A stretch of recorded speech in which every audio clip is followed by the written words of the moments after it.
झियो कांदी कांदी कहिथिला बापा को बापा एठी समस्ते मते मारुछंती आउ कहउछंती तो बापाठू 3 लाख टंका मागी आणे टंका नदेले मते माने मारी देबे बाबा आउ गरीब बापा एकथा सुनी कहिथिला कुआउडू आनिबी मु एते टंका तथापि झियो आरती को बुझाइथिले आउ धैर्य देइथिले किंतु आजी सेही बापा आगरे पड़िछि ता झियोर मृतदेह झियो को एभली अवस्था देखि सही पारिनी बापा आ थाना को दौड़ी जाई अभियोग करिछि सासु घर लोके ता स्वामी समस्त मिसी मो झियो को मारिदेले।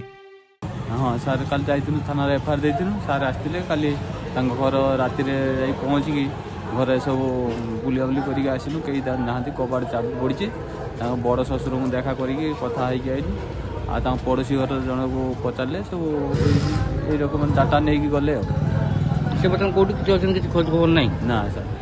हो आके बालेश्वर जिला उपदा थाना बुंगुरु ग्रामर जौतुक पाई जड़े बधू को शाशुघर लोके हत्या करिथिबा बापा आनिछंती अभियोग। मृतक जनक हेउछंती बांगुरु ग्रामर विपिन बिहारी पंडांक पत्नी आरती पंडा। एने आरतींक बापा उपदा थाना रे एतला दे न्याय पाई दाबी करिछंती। अभियोग अनुसार आरती को तांको स्वामी विपिन बिहारी पंडा जौतुक बाबदरे 3 लाख टंका मागी आसुथिले। एने आरती तांको निज बापा परीक्षित पंडांकु जणाइथिले हेले बापा टंका देबाकू असमर्थ हेबारु तांको स्वामी आरती को बारंबार निर्यातना देउथिले एवं एहाकू नै सबुबेले दुई जनक मध्यरे झगड़ा हेउथला। मात्र आरती निर्यातना सही न पारी बाप घर को पळे आसीथिले। 15 दिन परे तांको स्वामी और ससुर करुणाकर आसीथिले आउ बुझासुझा करी नेई जाइथिले हेले गतकाली सेई टंका को नै मध्य पुणी झगड़ा होइथिला। पर आरतींकर मृतदेह घर भितरे देखिबाकू मिलिथिला। संगे संगे ग्रामवासी माने देखिबा सह खैरा मेडिकल को नैथिले परे डाक्टर मृत्यु घोषणा करथिले।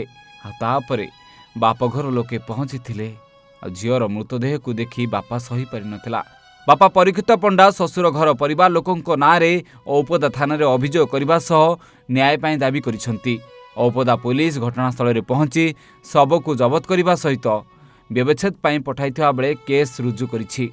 तेबे घटनास्थल में साइंटिफिक टीम एवं नीलगिरी एसडीपीओ और सरोज कुमार उपाध्याय घटनास्थल में पहुंची घटनार पुंखानुपुंख तदंत करिथिबा देखिबाकू मिलिछि। औपदारू देवेंद्र दासंक रिपोर्ट ओडिशा भास्कर।